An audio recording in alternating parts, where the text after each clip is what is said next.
Good afternoon, students. Today we shall study strain energy. So what is the strain energy? We shall see. Whenever a body is strained, that is, load is applied and there will be elongation or deformation.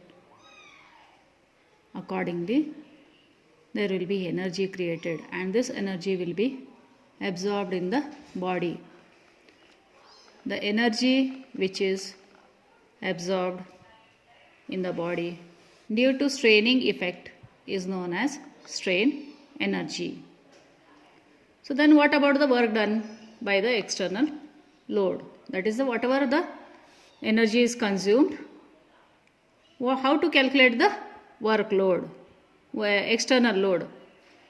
So it will be average load into extension, that is the elongation whatever is after the body is loaded.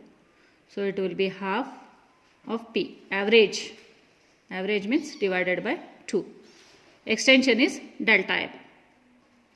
So this work on the member will be stored by the member as energy and is called as strain energy.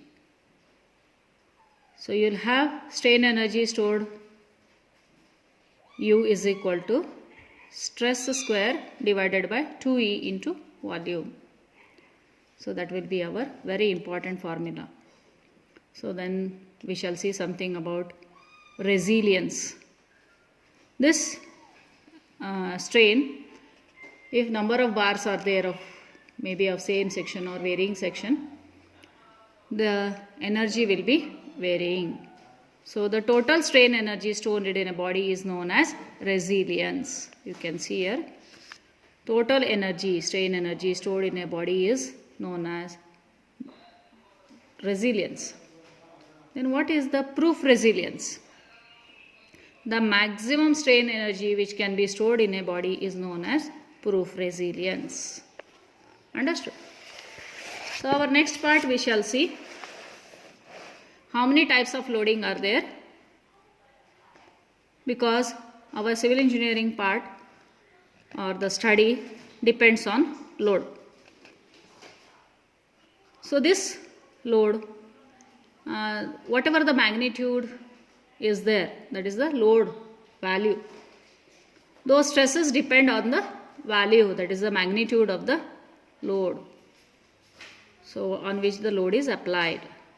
So loads may be classified as gradually applied load, suddenly applied load and impact loading. So when load is there, automatically stress will be developed. You know what is stress? Already you know it. It is the resisting force per unit area. So first one we shall see for the gradually applied load. Load will be very slow.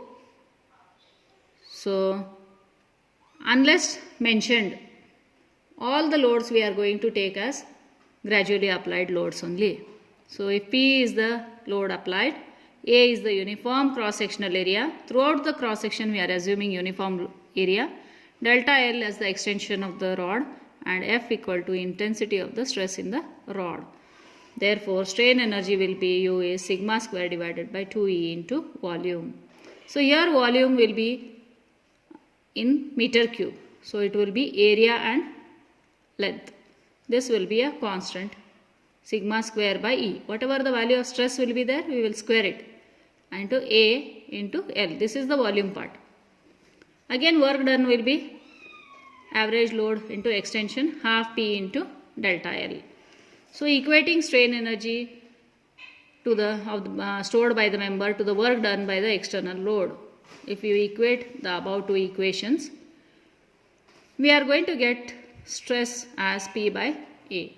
So this is a very important formula for gradually applied load. Our second question will be for suddenly applied load. Suddenly something will fall. That is the structures. At that time what is the load? And in machines and all, sudden loads we will be applying. So let the P be suddenly applied load. You can see here. Then you can see here P is the suddenly applied load, A is the uniform cross sectional area. Then delta L is the extension of the rod, sigma is the stress induced. Again, equating strain energy stored by the member to the work done, you will have sigma square to AE into L into A will be equal to P into delta L. But delta L by L is equal to sigma by stress by Young's modulus, because strain equal to stress by Young's modulus, or delta L will be sigma by E into L. Therefore, the stress will be 2 times P by A. This is the stress induced for suddenly applied load. You can see here. So the maximum stress intensity due to a suddenly applied load is twice the stress intensity produced by the load of same magnitude applied gradually. Our last one will be, you can see here, twice the intensity of the load. So impact loading. So we have the impact test for aggregate, that is one after the other. As vehicles move on the road, they will be giving some shock to the road surface. So that is called as impact. Impact loads fall through a height on a body and thus have additional energy. So if you can see here, this is the L and this is delta L. You can see the bar here, load, this is the small h, which is it is going to fall.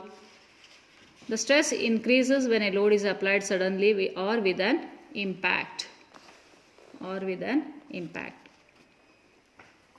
So maximum stress induced due to impact load will be sigma is equal to root of 2 PHE divided by AL. When H is 0, you can see here, if you substitute H as 0, that is no height, then the stress will be 2 times P by A. So this was regarding the types of loading.